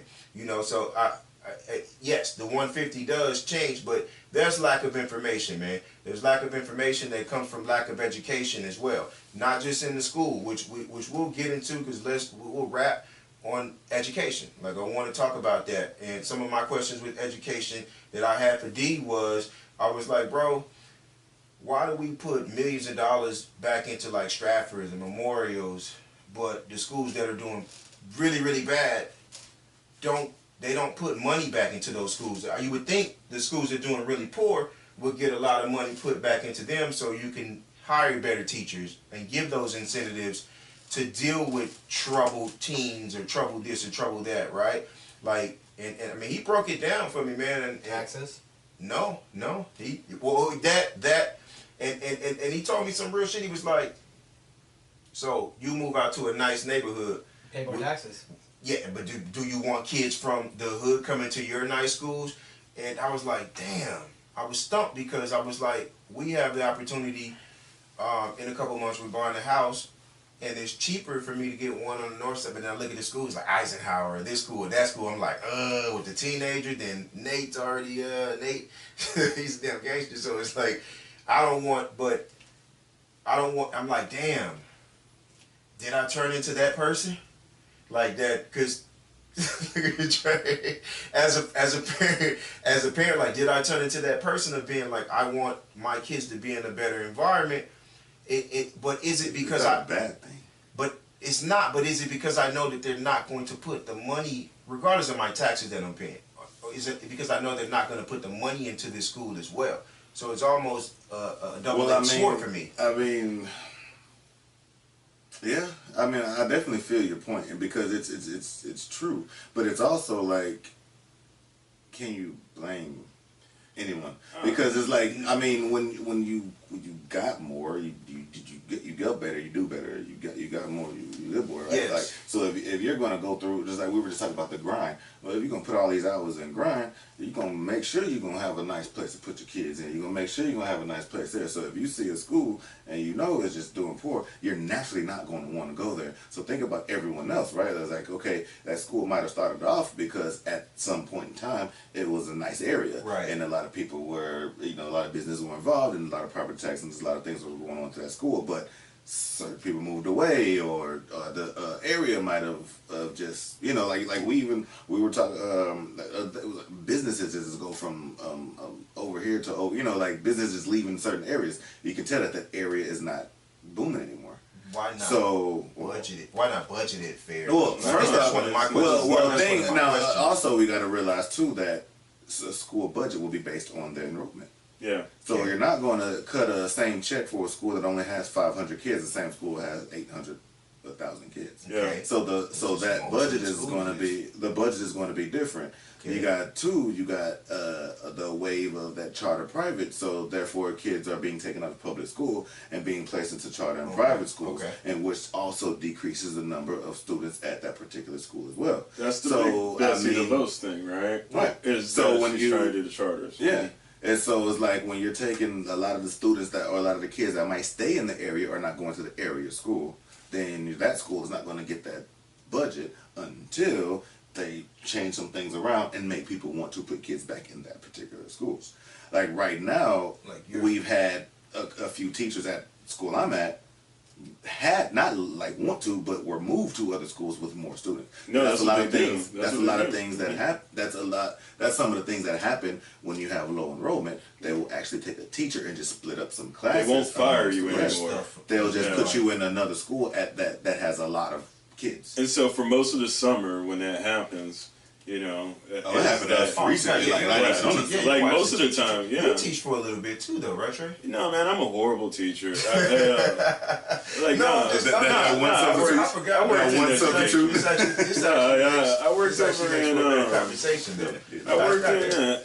worked in the administrative side of education. It is, but it isn't. Like, for me, I always wanted to be. Well, just different. When I was in education, I wanted to be the president of the college. Like, I wanted to run it all. Okay. Because that's just how I work, right? So, but no, like I see the teacher hustle, and it's a little bit interesting because what you're saying is right? So, as people who keep it real, should we shun the places that we know are still valuable areas, right? Valuable school, but here's the thing.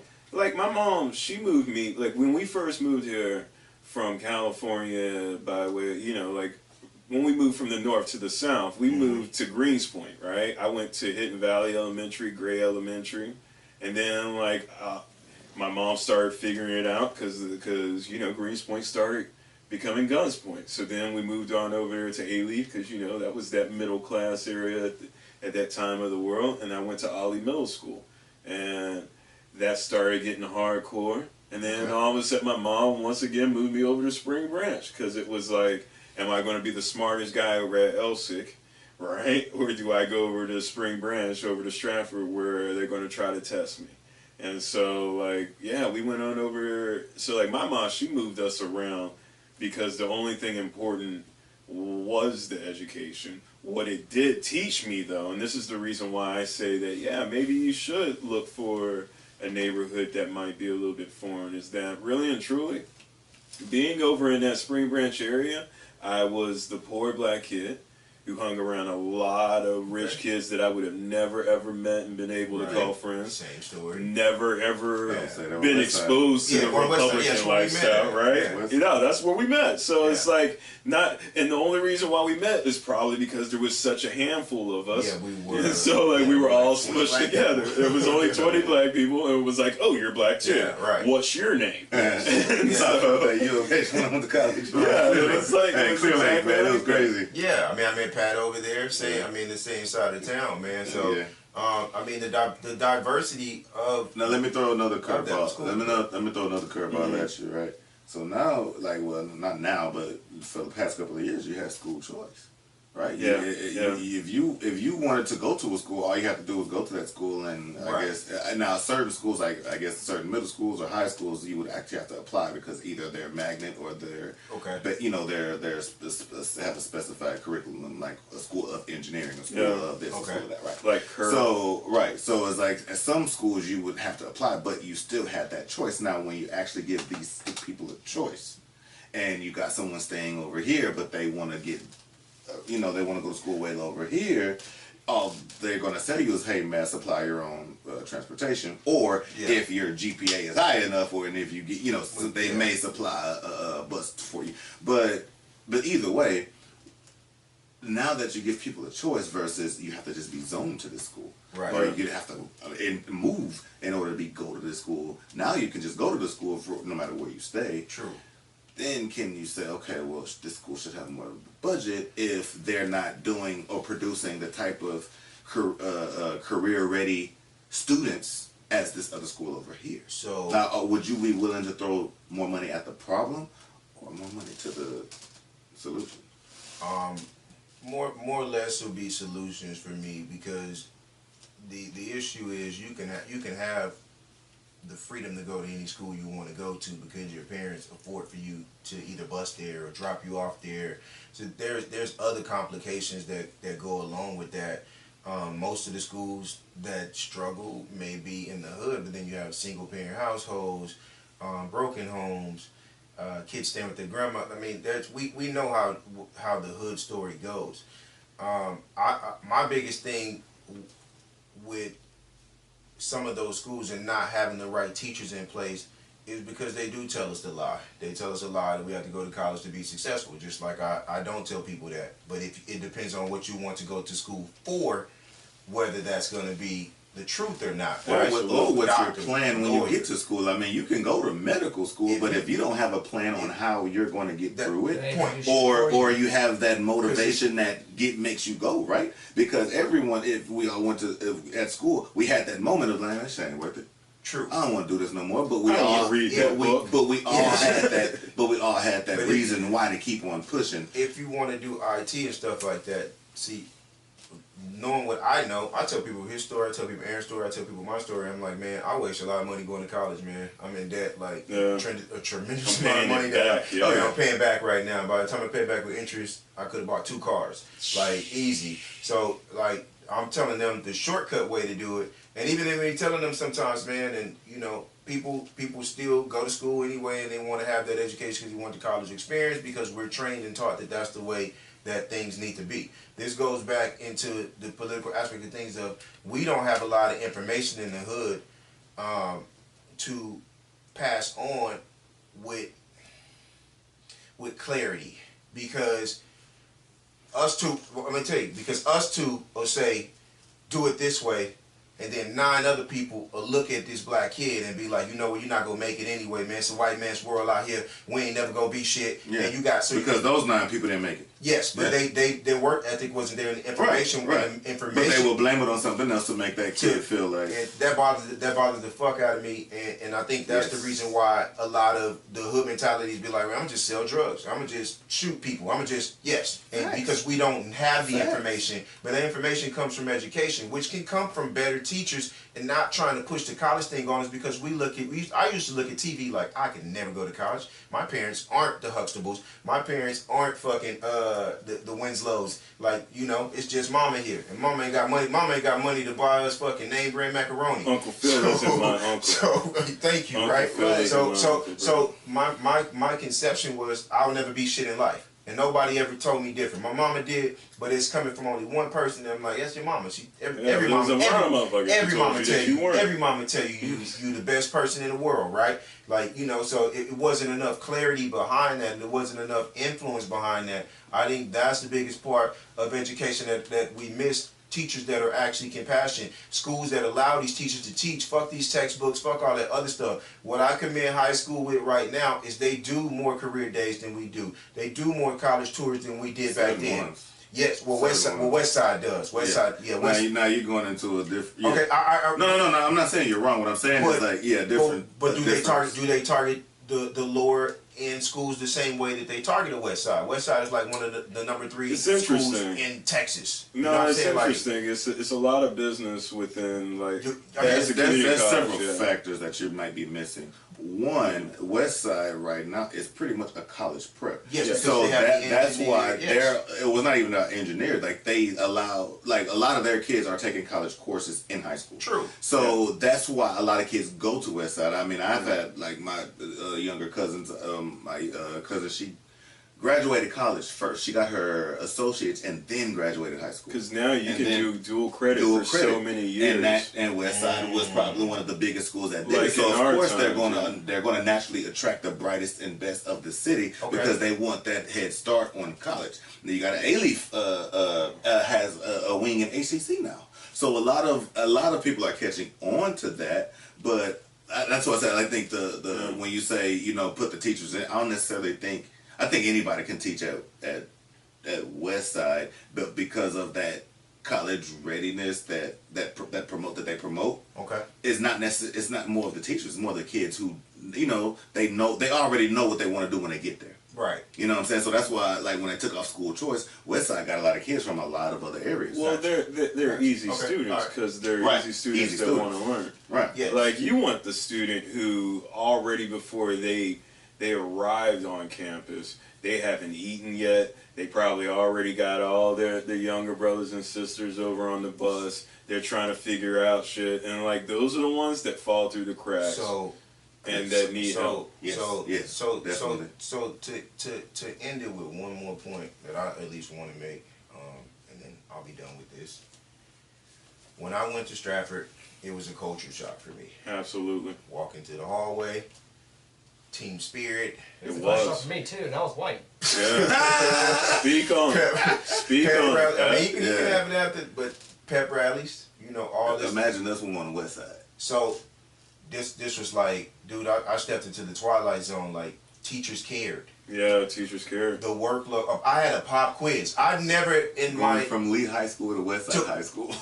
going from Lee High School to Stratford was probably on the same scale, bro. I had a pop quiz, dude. Oh, I wouldn't say. I'm not comparing. I'm saying the same shift.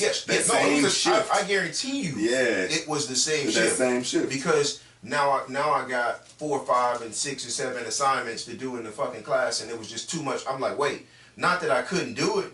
But man, I'm used to going to school and the teacher bullshit the first 30 minutes, and then we didn't do shit for 30 minutes. Like we went to class for the first 30 minutes. Like we was in the hallway for like the first 30 seriously, minutes. like so to go from that to go from like I said, pop quizzes, read the whole chapter tonight and do the thing in the back of the book. Like no, we read like half the chapter in school one day, and the next like that was like one assignment a week, bro. To having all those weekly assignments to do in one day, and I was just like, my brain was like, wait. Standards. Whoa. Yes, because Standards, I wasn't used to that. So it's the culture. That's why I'm saying. But if we went to Spring Branch or West Side type school our whole life, it would be nothing to us to be that successful. That's the reason. That's what I'm used to that. But that's what I'm saying. Yeah. That's what I'm saying when I say when money needs to go back, the budget needs to go back, or the whole education process overall needs to go back. And black people need to step in and help your kids with homework and do. I mean, let's be honest. It's not like any how many people do you know that's actually sending money back to their schools that they left from? So it's like a lot of these people leave these schools and just they gone. They take their families and they go to better places. Well, real talk. So I mean, it's kind of like it's not no one real right answer. Well, for me, I think in my opinion, I don't think it's one way to fix it, but I think it just needs to be more emphasis on trying to find solutions instead of being like, oh, well, that a black kid gets in trouble. Oh, he's undereducated. Oh, he must be, because that's the perception. I think a lot of people put on. I honestly think that the only thing the first step of change, right? Because there's a lot of things that need to be changed, right? We're not going to solve this in this little segment on the podcast. No, we won't. No, I just wanted to touch on it. But I think that the first thing that needs to happen for a lot of probably the up and comers, right, is that they need to be challenged. The only reason why I succeeded in Spring Branch or over at Stratford is because they tested me, and I took it as an offense. I thought that they didn't think I was smart enough because my transcript didn't put me in the classes, and so they wanted me to test to get back into the classes that I have.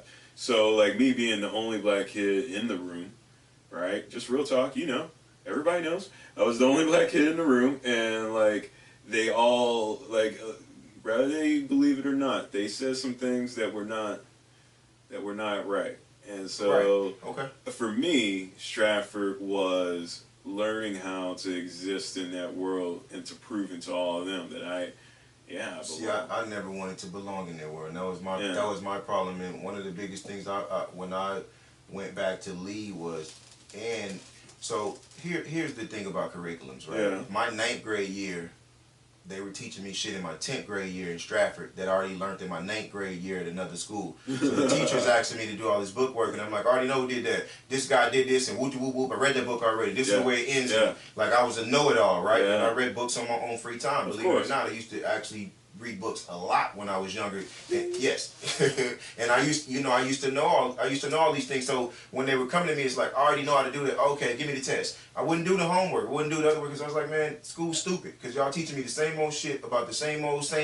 I got to learn about Lincoln again. I got to learn about Washington again. I get to learn about Black history for 1 month. I'm at a school that didn't have a Black history program, didn't have a Black history play. They had nothing for my people. I think I was more on the pro-black side when I was younger than I am now because I understand like people are people. I understand both sides of those scales. But like I was really like a militant young kid, man, where I wasn't for the system and what they were trying to teach us. And everybody know that. I used to speak gospels and people would listen to me rant about this shit on and on and on and on. Like maturity taught me to listen to both sides of things and to put everybody's opinion into one big pot and just make gumbo out of it. Forget the Black History play. So fast, over at all those or over at those damn schools. Well, it doesn't. Well, we just want it to belong. It has nothing to do with actually being good or not. No, they used to round us up and then put us on that stage in front of everybody. And then, like, we had to do the same. You did that shit. And of course I did that shit. I like the women. I went to wherever, man, I went to every single place where there was a woman that might possibly love Travius as he is. It's all good. All right, man, we'll wrap, man. I got nothing else on that. We'll come back. We'll come back to some of these topics. Like I said, think this is the first episode where you didn't even do the intro. You didn't do anything. I didn't, because you always punching in generically, and the podcast actually started off pretty organic. The whole podcast. It did. You know, I ain't trying to hear all that. I thought it was pretty good then. Yeah, man. You know. But yeah, shout out to Power Hits 281, man. He can go try. Hold on. Let my son lead it out, man. He did a fire. Thank you for tuning in to the Planet Pert podcast. Shout out, Stu. Power Hits. PowerHits281.com. No, like, man dropped something. I was listening and going. Hey, what's up, man? What's up, son? Hey, we just did your drop, man. Say what's up. Say what's up. Man. Yeah, man. Speak about the 2.0. Thank you for tuning in to the Planet Pert podcast. This is a always press record production.